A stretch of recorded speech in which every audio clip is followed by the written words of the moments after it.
everybody, it's Safi and Marco Dish Out on Movies, the only movie review show on YouTube to review movies in terms of food.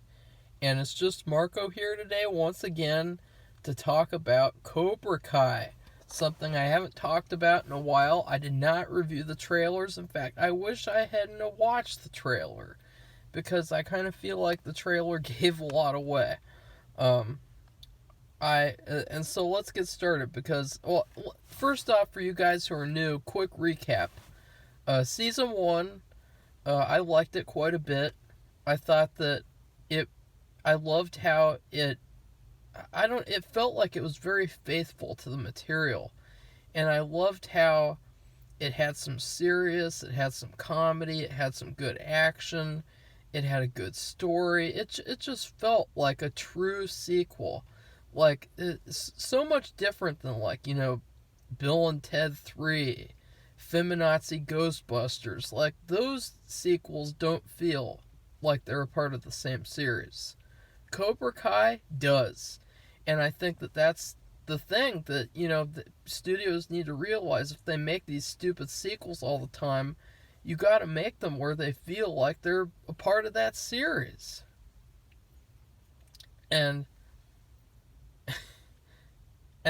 with Cobra Kai as well, like, they brought they brought all the actors back, and they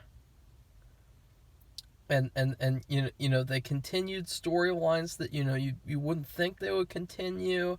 And sorry, I'm just trying to sort of remember because it's been such a long time. And then you have season 2, which was good. I had some problems with it in terms of some episodes kind of felt like filler episodes a little bit. Like there was this one episode where, like, all it was like both dojos training, and so basically the whole episode was a training montage, and, like, that's fine, but, like, But I liked a lot of stuff. I think the finale was really good. I think it had really good moments. It had good ideas. I do think season 1 is better because it had a better story, and it had a better feeling to it. And then I did make a lot of predictions, and of course, in true fashion, every one of those predictions was wrong. I bet the people who made Cobra Kai, if they watched my video of season 2 review, whatever, they'd be like, "Oh my god, this kid, he's insane. He is not. Oh my god, I'm glad he's not the writer," or something like that. And I'll talk about that stuff too because, well, should I do spoilers? I'll stay away from spoilers for the moment. I thought that this episode, the first episode of season 3, was pretty good. It's called Aftermath, and basically it's trying to bridge the gap between season 2 finale and then season 3. It's this sort of step ladder type of thing where it's like, okay, that finale was really, like, huge in scale, this battle. And, like, how do we deal with that? Well, we do all this hyper-realism stuff. And I gotta be honest, it kind of took me out of it a little bit. There were a lot of... I think the biggest issue with this episode was the fact that there were a lot of storylines that were glossed over. They felt rushed. They did not really feel like they were given the time to breathe. Which I know that sounds pretentious, but what I mean by that is, like, let's just say you have a storyline and it's told really well. It's done over 5 episodes. And, well, okay, there's a different writer now, and he's going to actually remake that, where that 5-episode arc turns into 1 episode. And that's what it felt like to me. There were so many things that just kind of like they just so rushed. But overall, I liked it still. I thought it was entertaining it was entertaining. It wasn't as good as the season 2 or 1 first episode, I'll just say that. This is the weakest first episode so far out of the series. Which I'm not trying to like be negative or anything. It's just I'm trying to, be equal and be honest, because I a lot of the time I've really hyped this show up and I said all these great things, and I gotta be honest about it when I don't like things too. Uh, I liked a lot of stuff though. I like all the acting basically. Uh, I was sad to hear that Aisha could not be in the season. I thought that was a bummer. Uh, I hope that she comes back in the future, for sure. And as well, it just a lot of this episode was focused on. It's hard to talk about because it's all spoilers, but let's just say that I enjoyed it. Again, storylines were glossed over. They were rushed. They did not feel organic. There were character arcs that just, in season 2 finale, people were in one way, and in this episode, they literally flipped like a full 380. Or is it 380 or 360? I can't remember. Oh, God. That's going to make me sound really stupid, but they do a full turnaround in this one episode, and the episode is 30 minutes.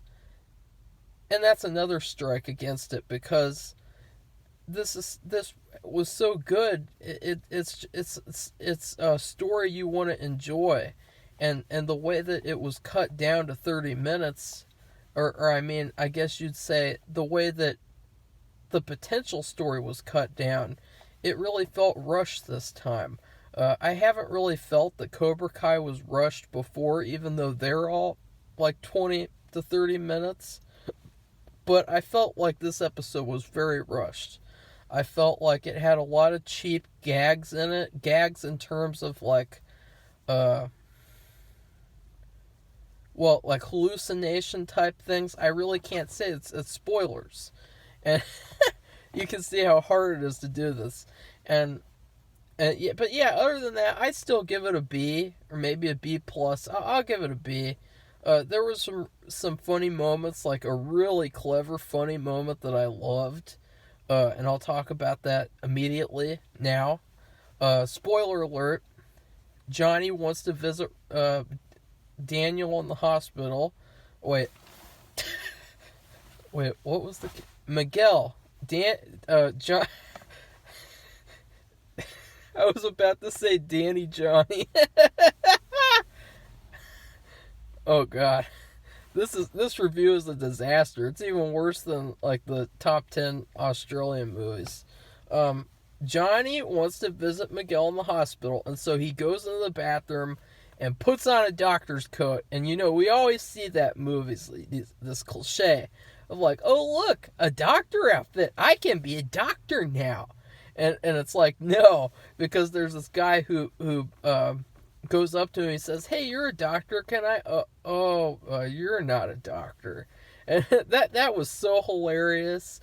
I laughed out loud. That was a fantastic, smart, funny joke, and I give props for that, because I was really worried for a second that they were gonna do that cliche, because they have been known to do that sometimes on the show, where they kind of lean into the over the top cliche 80s campy sort of vibe with certain things, but with this they stayed away from that. But there were some hallucination things I thought were stupid. The number one thing I thought was stupid was Miguel and his dream coma thing. Basically, the whole episode, Miguel is fighting a random opponent who kind of looks like young Johnny, basically. He's a white guy with blonde hair. Like, he looks like he could be a Johnny, maybe. And, he's fighting him, and he keeps on losing over and over and over again. And then finally, at the end of the episode, he wins, and then Miguel wakes up. And I thought that was stupid.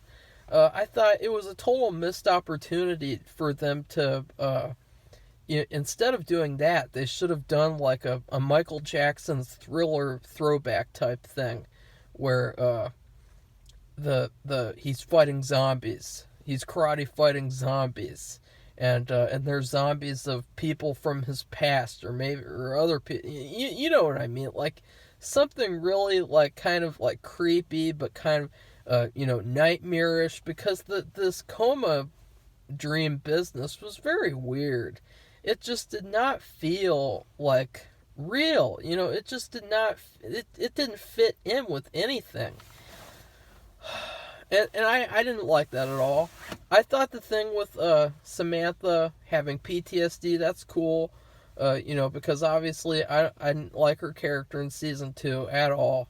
And so they're trying to get me to like her again. And so it's working kind of for the moment. And then Robbie, he's just run away somewhere. And we see him momentarily. And then I thought that the most interesting part was actually how both Daniel and Johnny realized that they failed. And I really liked that idea, the fact that both of them kind of had that epiphany, but I really did not feel it was earned. I thought it was very rushed, and but I was into it. I was like, this is cool. It's like you can see they're both growing as people, and they're both really alike, and more alike than they think they are, as season 2 showed. And yeah, and then with Johnny, it's just funny because like Johnny threw his phone, and it was a moment where I talked about it, and I made the prediction that he threw his phone. Usually when you throw your phone, you leave your car. That symbolizes that you don't want to be found, and that you're like going away somewhere. And they said the season took place sometime in Okinawa, and apparently Daniel goes there, and I know that from the trailers, which is unfortunate. But I thought maybe Johnny would go there because he threw his phone and left his car. It's like, guess where Johnny is? He's at a random bar in Los Angeles. He's right around. He's just gone a little up north in California. Like that's stupid. He's going to these different bars, getting in trouble, getting into fights, getting drunk, and I just thought that was stupid. That was probably my least favorite part of the episode, was this stupid cliche. I'm a sad drunk guy who gets into fights with people. It's stupid. And then with Daniel, I loved all the stuff with him. I thought that stuff was the highlights of this episode, honestly, because I really liked his character in this episode. He comes off as a very well-rounded character, and he's not pussying out like he was gonna. And that's another thing. Remember season 2 finale? His wife said no more karate or whatever. She's trying to make it so that no more karate, and he agreed with her. But now it's he's not doing karate, but it seems like that's where he's going in his journey. And so I'm glad that his character is also getting likable again, because I really always liked Daniel from the original series. I never really liked Johnny until Cobra Kai. So yeah, that's it. If you guys like this video, give it a thumbs up, comment, subscribe, and that's it. I'll see you for episode 2 whenever.